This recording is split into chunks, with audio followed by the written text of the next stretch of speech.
Rotary is very proud for our very special guest speaker today. We are on a pretty tight schedule thanks to the board. We had a great board meeting prior to the meeting. Thanks President-elect Poteet for chairing that for the absentee president. Before we have our interim chaplain come and pray, quick announcement. We would like to welcome to the club by transfer Lisa Bonadillo. Lisa, welcome. Transferring in great standing, and we're thrilled to have you. And Dr. Fajoy Johnson is going to open us today.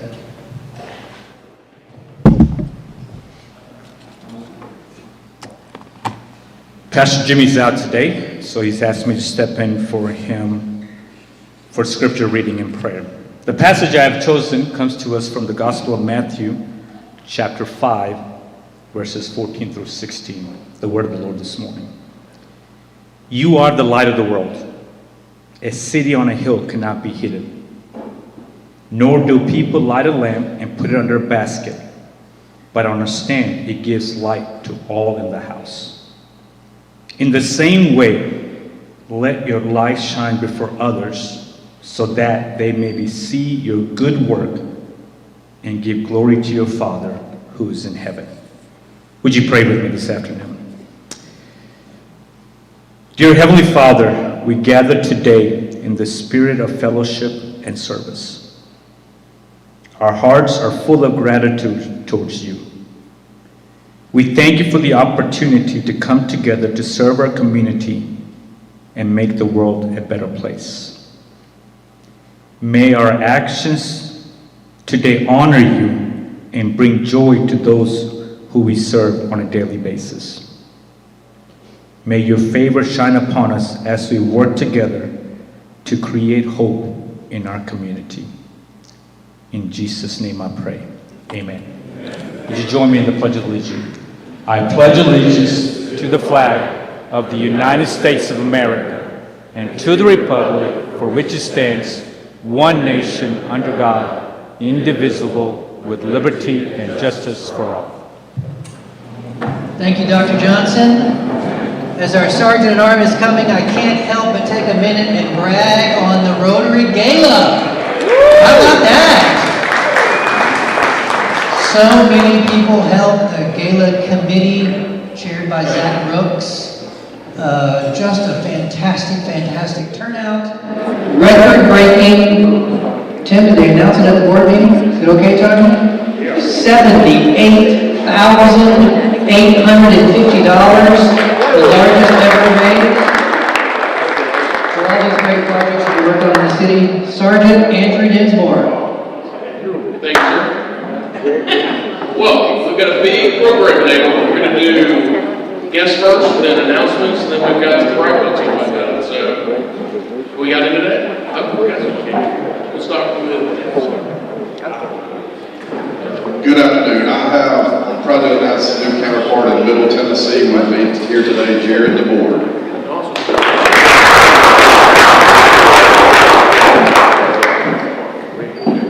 Hi everyone. My name is Brittany. I have Kat with me. She works with me at Cleveland Coffee and Market. Hey everybody. We're all my good buddy Mark Bell with me today, so you can hear about the routine. I have with me today Vicki Beatty, the chairman of the Braddock County School Board.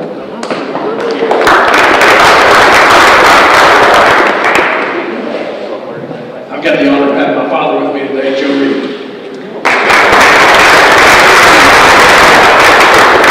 I have the pleasure of having Ashley Warlock as my guest today.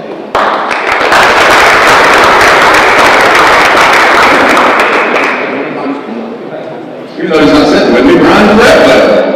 Correct, Brian.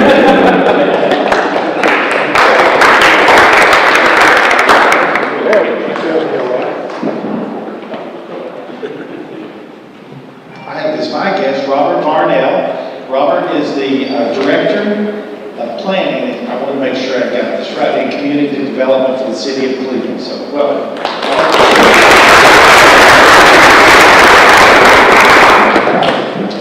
I have as my guest today 2000. And she's also Paul Harris Fellow. She happens to be my wife. I got in trouble this morning. She said, "You ruined my day already. Ruined my anniversary already." And I said, "How? I didn't even know it was." But anyway, so I brought her because I'm trying to celebrate, give her a nice luncheon.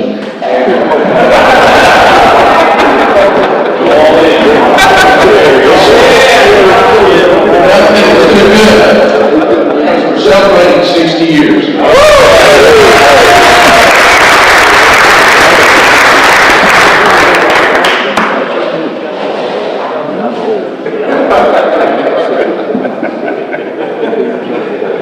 Then we have the Interact Club. Punch it down.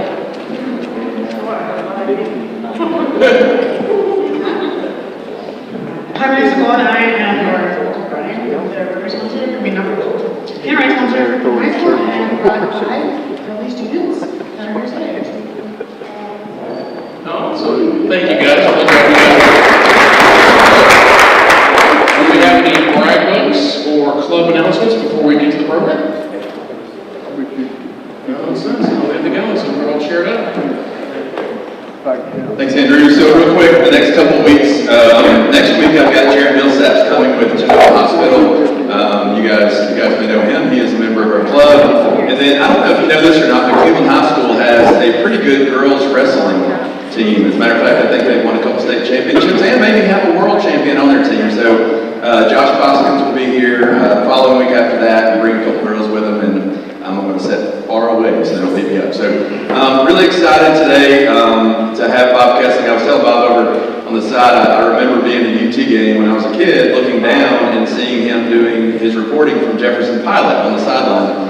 And so just a lot of memories. We all have memories of Tennessee football as Tennessee fans and hearing John Ward and now Bob Kesling. And the cool thing is my kids get to have Bob as their memory of Tennessee football. And so called Steve Hartline. I don't do that often, but I called him and said, "Hey, do you think you could get Bob for me?" And he said, "Give me 10 minutes." And evidently Bob was bored and texted me back and said, "Yes." And so I usually don't take this call. I don't know. I don't either. I'll let it go to voicemail, see what he wants. But Steve gets a lot of crap. Some of it deservedly so, but he really does try to do really good for the community. And every time I call him and ask him for a favor like this, he's always said yes, never hesitated. And so behind the scenes, when you don't hear him making fun of people on the radio, he's a really good guy. So I'll bring Steve Hartline up now. He had 30 seconds to introduce Bob. We appreciate today. 30 seconds, and the clock starts now.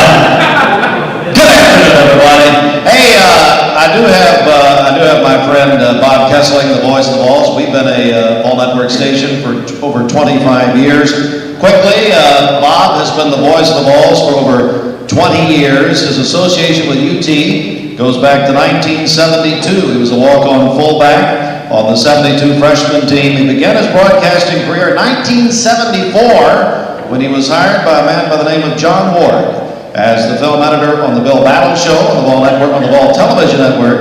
And then also, people may not realize this, Bob was the Lady Vols play-by-play voice from 1978 through 99. He called Pat Summitt's first 6 NCAA national championships. Would you give a big orange Cleveland welcome to the Voice of the Vols, Bob Kesling!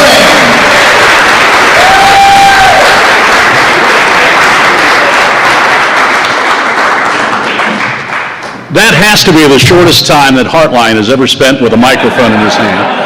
I can't imagine that. Good afternoon. Thanks for having me today. And I want to thank all of you for what you do in this community. Civic clubs and people that give back are very important. One of the most satisfying things I've ever done, about 10 years ago, I was the United Way chairman in Knoxville, and 46 agencies, and I decided I needed to go to every one of the agencies to see what they did, and because I was going out to sell them. And so when we asked people to give money to help United Way, the thing that impressed me the most about my time as the chairman of the United Way campaign was the fact that there were people in our community that get up every morning and all they do, their whole goal that day is to help somebody else. And it's really pretty powerful. And you folks, you don't have to be in the Rotary Club, you don't have to do this, but you do it because you know you have a chance to help somebody else. And I've always kind of gone by the motto, if you have the chance to help somebody else, you have the right to say yes. And I'm glad that you folks say yes on things. So give yourself a hand for what you do. I'm really happy for it. I'm going to give you a quick background of me and how I got to Tennessee, which is still an amazing story. This is my 25th year doing Tennessee games on the Vol Network. And considering I was a middle-of-the-road high school football player, a fullback up in Ohio, and I had a friend, my best friend, his dad knew Ray Mears, the old basketball coach, when he was up at Wittenberg, which is in Springfield, just outside Dayton. So Jeff and his dad were going to come down here and talk to Coach Mears about maybe walking on the basketball team and maybe being a manager. And as it turned out, he did it. So I drove down here with him. I had never been to Tennessee, had no idea where Tennessee was, really. And so when they were visiting the basketball coach, I went in and just went to the football coach's office unannounced. Can you guys hear me back there? Did we lose the mic? Hold on, hold please. Talk among yourself for a few minutes. Did I turn it off? All right. Did I hit a bit? Oh, you're checking the batteries? Check my batteries too, because I'm a little down. It looks like it's batteries. Pause.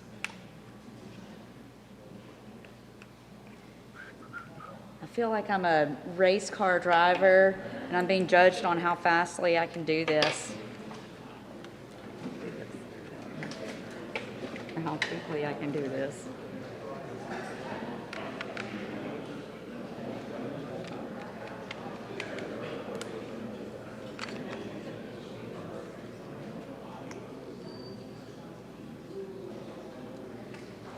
Back in business? Back in business. Back in business. Way to go. You guys didn't miss anything. Don't worry about it. Anyway, I came down to Tennessee with my buddy. He went into the basketball office, talked to Coach Mears. I went down to the football office, unannounced, didn't have a program that even proved I played high school football.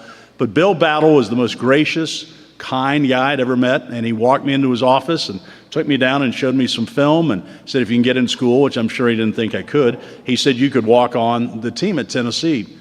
I said, great. And so I called my dad. My dad was a big Ohio State guy. And I said, go Bucks, OH. And so anyway, I told him, I was being recruited by some small schools in Ohio. And I said, I think I'm going to Tennessee to walk on the football team there. He said, if you're going to walk on, you need to go at a big school, you need to go to Ohio State. And I said, Dad, it's cheaper for me to go to Tennessee out of state than it is to go to Ohio State in-state. And his response was, go Vols. And so that's kind of the way it started. So anyway, I came, and as Steve mentioned, I played on the freshman team. I got to carry the ball, got to play quite a bit. Coach Fulmer was he was a member of this, he was a graduate assistant on that team. He kept telling me the whole time I needed to broaden my horizons, which he was telling me I needed to do something other than play football, is what he was telling me. And I remember we were running in practice a play. Randy Wallace was our freshman quarterback, and so he faked, and Larry Sievers was our main receiver on that freshman team, who turned out to be an All-American at Tennessee. But anyway, so I faked, and I was the safety valve on this flare pass out on the sideline. So Randy drops back, looks down, Larry's covered, and he throws it to the freshman walk-on fullback in the flat. I catch it, there's nothing between me and the goal line, and I take about 3 steps, and the Gary Wyatt, the secondary coach, the varsity secondary coach, blows the whistle and says, run it again, which is probably the worst words a walk-on fullback could ever hear, because he starts chewing out All-American safety Conrad Graham. And so now we got to run the same play again. Conrad was bad enough if he didn't know where the play was going, but when he knew where the play was going, it was going to be a problem for the freshman walk-on fullback. So Randy drops back, looks downfield, throws it to me in the flat. I see the ball in one eye and Conrad coming about 100 miles an hour at me the other way. I don't know how far I flew in the air, but it was pretty good. And as I landed, I was getting up and screwed my helmet back on, and Coach Fulmer said, "Rookie, what'd you learn about that play?" I said, "Coach, I learned I think I want to be a broadcaster," is what I learned on that play. So anyway, I was able, as Steve said, I was able to transition, broaden my horizons. I got into broadcasting. I was first, since I played football, I was able to meet John Ward, and he needed a spotter. Now, you might not know what a spotter is, but the spotter is the person that sits next to the play-by-play guy and helps him kind of identify, who tipped a pass or who got a key block and who made the tackle, kind of the play-by-play guy's assistant. And so I was able to do that for 15 years while I was working at Channel 10, working with John on the Vol Network and doing pregame stuff and everything. And one of my favorite stories from being a spotter, we were playing Washington State in 1982, and they had a quarterback by the name of Samoa.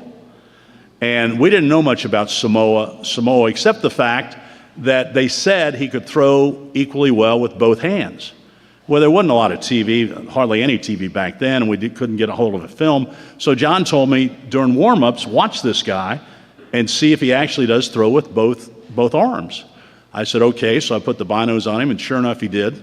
And so we get into the broadcast, and John's doing the broadcast. I'm sitting next to him spotting, and he goes, "The Tennessee defense is going to be challenged here. Washington State has the ball, 3rd down and 3 at the Tennessee 30-yard line. The defense is going to be challenged here because the Washington State quarterback, Samoa, can roll out left or right, throw equally well with both hands. He's amphibious."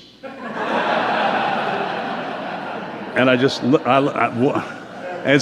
John never broke stride. He just kept on going. And Bill Anderson's going, "He's a what? What? And I was thinking, there's somebody down in Ooltewah driving around in a pickup truck saying, "Martha, we can't win this game." John says, "They got an amphibious quarterback. How are we ever going to win this game?"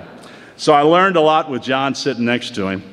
But John made he was a great mentor. He lets you make a mistake once, but he wouldn't let you make the same mistake twice. He'd always tell you, "I don't need you excited about the game, I need you prepared." And that's always kind of stuck with me. So anyway, I'm doing this, and I'm going into my senior year of college. And I get a call from a TV station up in Lexington, and they're starting a weekend sports cast. And I knew the guy that was their sports director, and he offered me the job to be the weekend sports anchor at this TV station up in Lexington. And I'm all excited about this. So I drive up there, and they show me the station and what to do, all this. Never run on TV in my life. But I'm going to get my career started. So I'm driving back from Lexington, and I'm thinking, okay, I'm going to drop out of Tennessee. I'm going to finish my career, my college up at Lexington at UK, and I'll start my career and be the weekend anchor, and this is going to be great. So I get back to Knoxville, and I tell my girlfriend, who's now my wife, what the plan was, that I was going to drop out of Tennessee, and she was going to drop out, and we're going to go to Kentucky, and we're going to get this thing started. And she said, "Well, it sounds fine. Why don't you go talk to John?" I said, "Well, John will love this idea. He'll love this." "Well, call John." So I called John, and on Sunday, I was in Lexington on Saturday. Sunday, we drove out to John's house.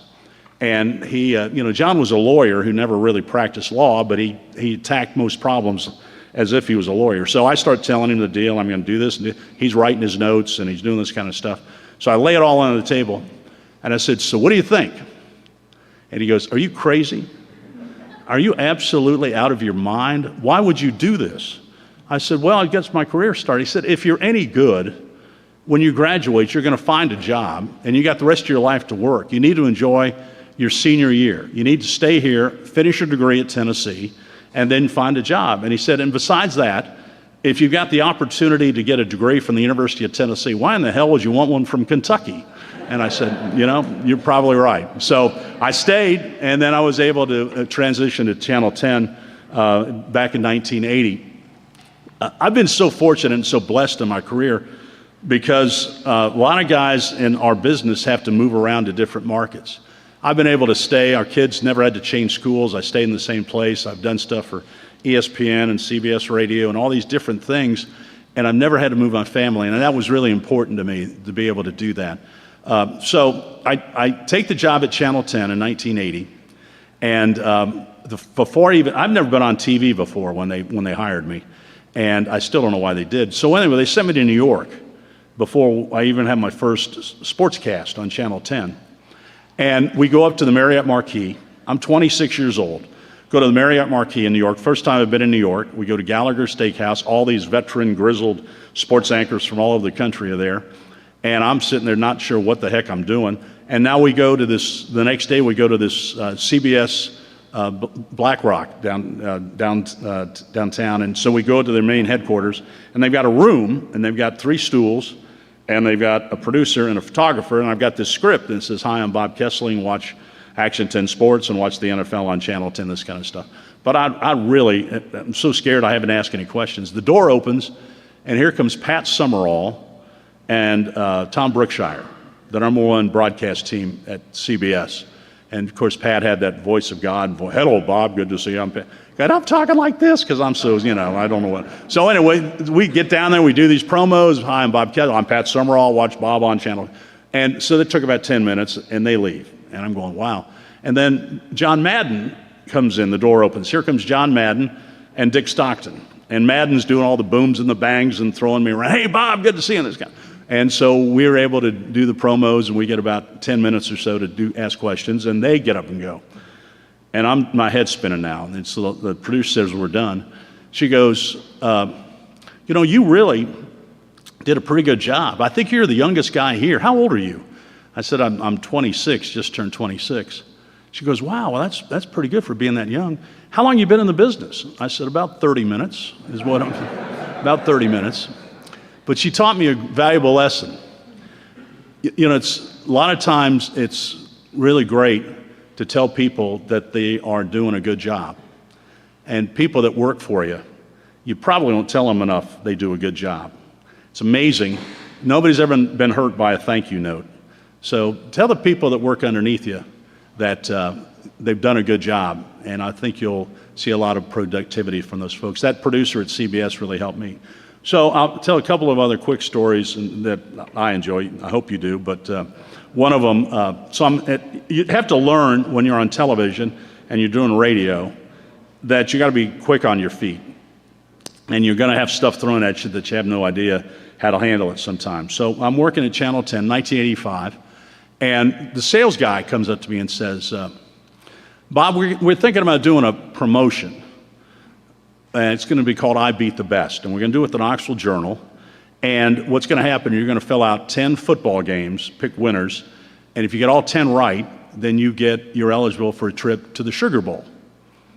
I said, "Well, that'll be a great deal." So Tennessee's picked 6th this year in the SEC. So somebody I'm sure would like to go to New Orleans to watch, Alabama or Georgia play in the Sugar Bowl. But sure, let's do it. So we start doing the contest, and people are sending in entries and this thing. Well, if you remember 85, suddenly Tennessee catches fire.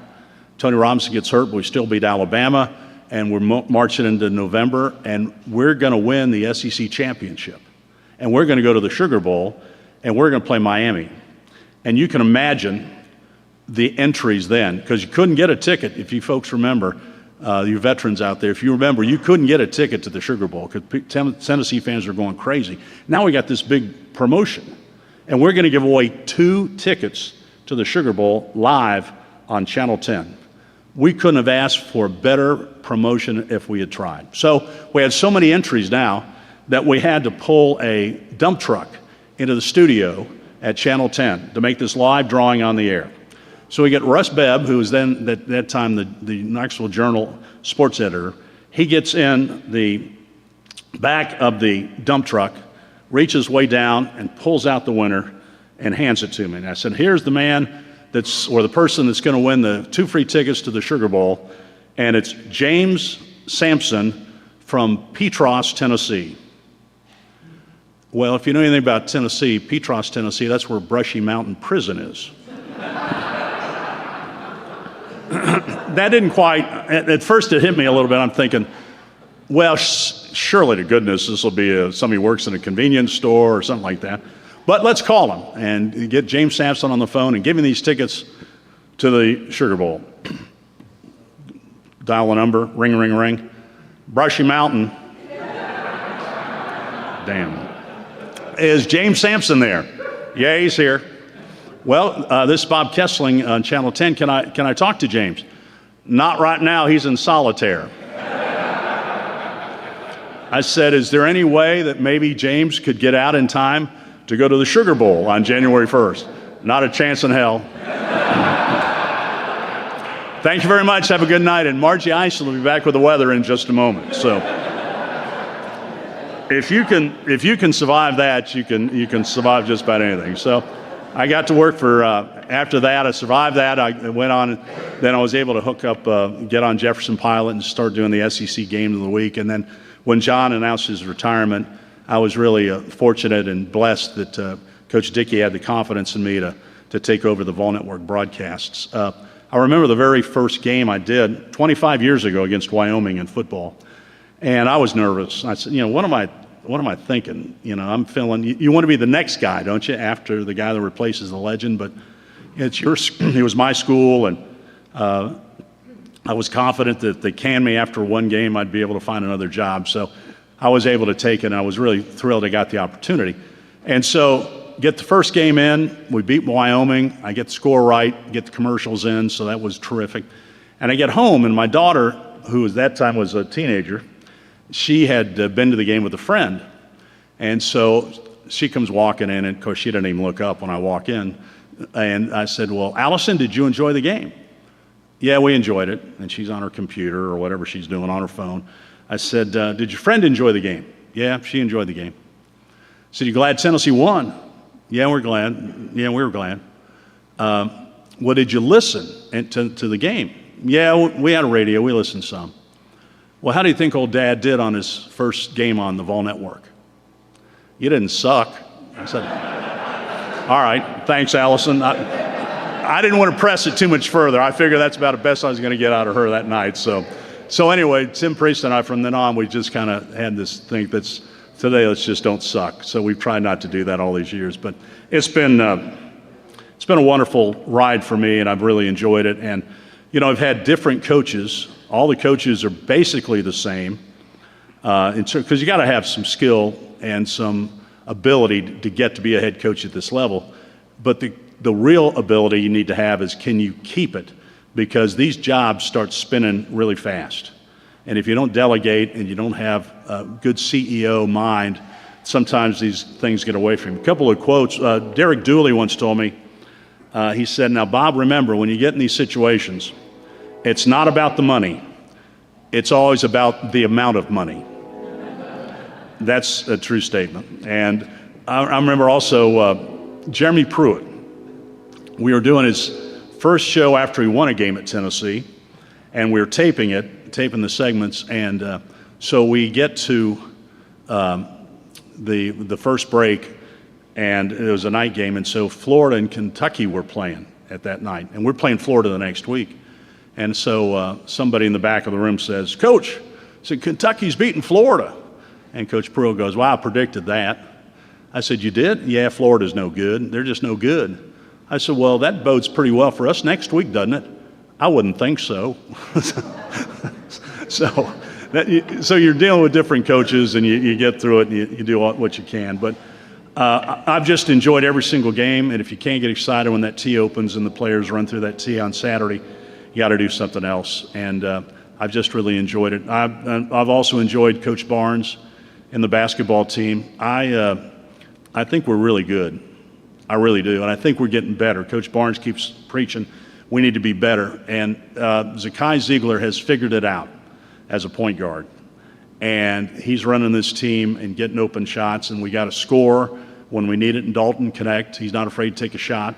And our two inside guys. I think one of the reasons that Tennessee in the last couple of years we've had good teams, but we haven't made the Final Four, is we haven't had the balance of good guard play and an inside presence. And you got to have both of those to get to the Final Four and win a championship. We got that this year. I mean, every game Toby Awaka gets better. And Jonas Adu, if there's a better center in the SEC, I'd like to see him right now. He's putting up double-doubles every night. And our guards can guard the perimeter. And really what they did to Texas A&M the other night was incredible. Just didn't let Texas A&M run their offense. So I think we got a shot. We got a tough ending. We got Auburn, and Coach Pearl comes back to town. We got that coming up, and then we go to Alabama. So that might be a battle for first place. And then we got to go to South Carolina. Remember what happened when South Carolina came to town. And then we close up with Kentucky. So I'm not sure there's any team in America that has a tougher Final Four games. But this time of the year, that's what you want. That gets you ready for the NCAA tournament and the SEC tournament coming up.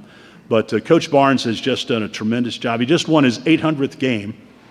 And when you think back on that, there's only 15 men's coaches in history that have won 800 games. So he's up there with the Dean Smiths and the Bobby Knights and the Roy Williams and all those great coaches, and he's one of them. And he wants this team to get to a Final Four, and I think it will. So, well, I hope it will. I'm not going to say I think it will. I hope it will, because they have the ability to do that. Got a couple of minutes left. Anybody got any questions? Yes? One of probably your best calls? I would guess so. It was obviously so exciting because if you remember the game, Georgia had thrown a Hail Mary. And you're thinking, oh my gosh, I can't believe they were able to get that touchdown. And then we come back and get the good kickoff return and the penalty. And now we're within shooting distance. And when Josh let that thing go, and I thought, well, there's too many Georgia Bulldogs down there. And suddenly, Jawan Jennings' two hands come up from nowhere just to jump above everybody else and caught that ball. That was a great finish. So, you remember some of those special moments. And so I've been blessed to be able to have some of those big games. I'd like to get an SEC championship before I get done, so that would be nice. So that we're kind of shooting. Can all of you pronounce the quarterback's name? Nico Iamaleava. You want to practice it? Let's go. Nico Iamaleava. Okay? So anyway, but he's going to be pretty special. He's got a lot of talent, a lot of things you like. Okay. Yeah. Your experience over the course of your time at UT has shown a lot of changes, I'm sure. Probably nothing as significant as the impact of the transfer portal and the NIL money. Can you kind of describe what you're seeing from the inside about how that's affecting the team and the cohesiveness? And one question I've got, is anybody loyal to their alma mater? They're pretty much all free agents, unfortunately, now. And that's the way the NIL is set up. The NIL was basically set up to help the student athletes. How much money would Peyton Manning have made when he was in school if they're selling Peyton Manning jerseys and he gets $1.50 off each one of those jerseys? Well, I don't think that's wrong. I think he should get that money. If they're selling his number and his name, he should get that. But where this has gone now is, kids are getting $1 million offers before they get on campus. I don't know how they're going to reel it in. I really don't. But somehow they've got to get a part of it. But it all started, the transfer portal started because coaches could go any place they wanted to.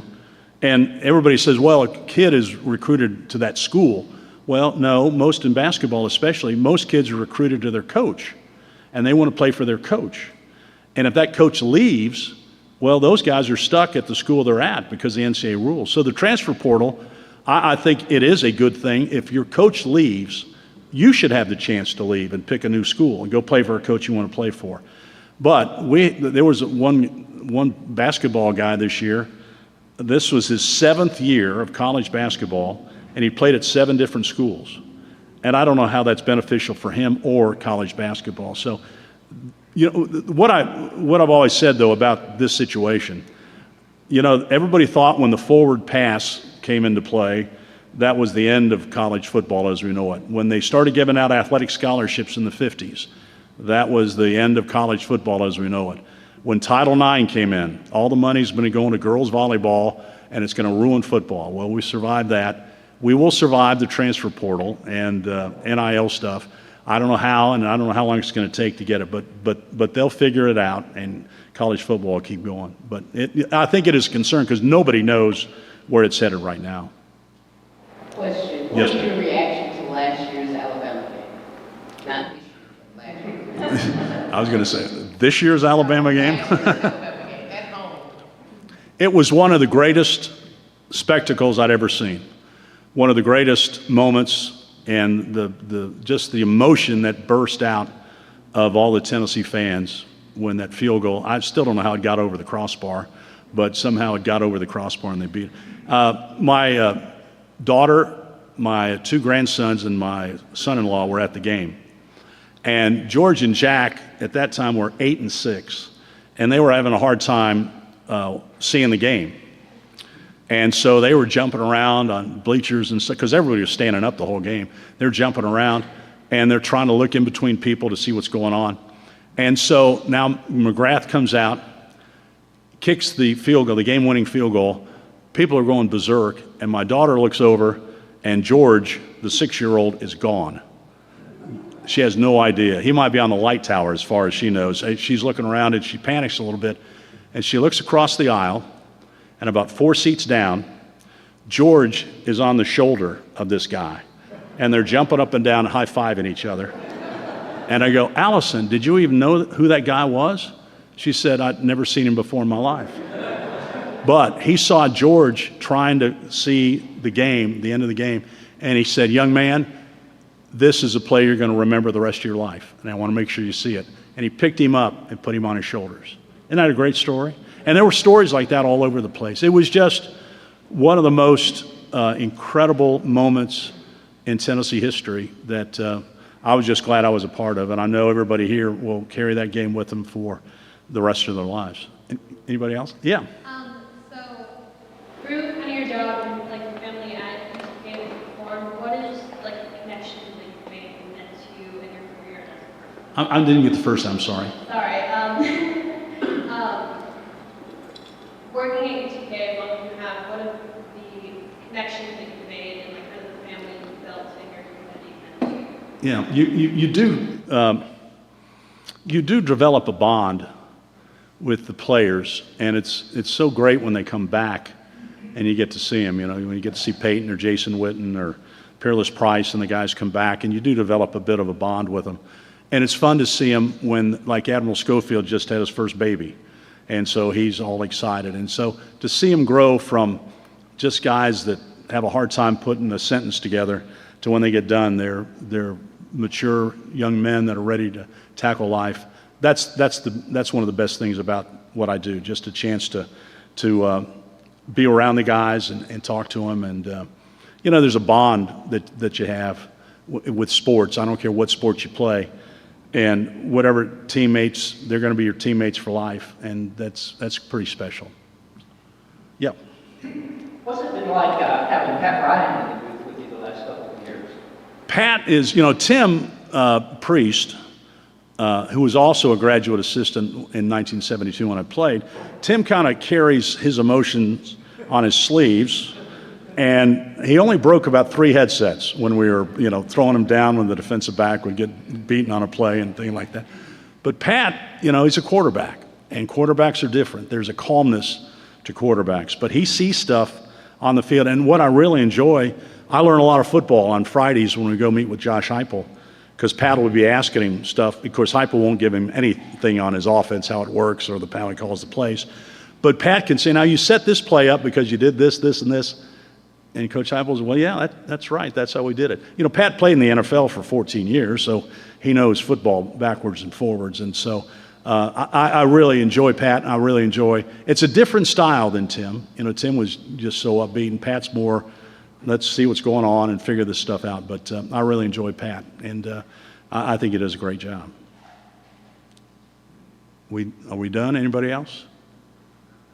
Listen, I appreciate, again, the opportunity to come down here, and thanks for letting me come. And keep up the good work here in Cleveland. Thank you.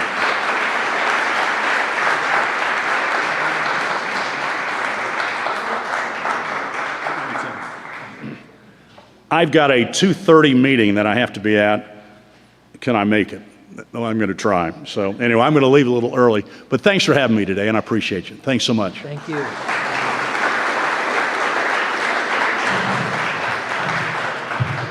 Bob, did they give you the UT jet? No. Your jet is out of service. Out of service. The Church of God, their jet's out of service too. Long way out of service. All right, it's been a great meeting. We had a great crowd. Again, Lisa Bonadillo. Am I getting that right, Lisa? You did. We're so thankful that you're joining our club by transfer and welcome. You make our club better, so thank you. Thank you, I'm glad to be here. Victor says, which club transferring from? I forgot to ask. Oh, the Dayton Club. The Dayton Club? Tennessee Club, yes. Just right across the river. Just across I used the to take river. the ferry when I was in school. Because I'm old. We're thrilled to have the interactors. We're thrilled that you guys joined us today. Thank you for being with us. All of our guests, thank you for being here. Jamie, thanks for setting up yet another great program. Glad Steve Hartline's already gone. And again, congratulations for the great turnout at the gala. We're so amazing to be able to do so much good in our community by everyone that participated, everyone that gave. You are helping to create hope in the world. Thanks to our guests that are here today. We're done a few minutes early. Congratulations. God bless. Have a great rest of your week.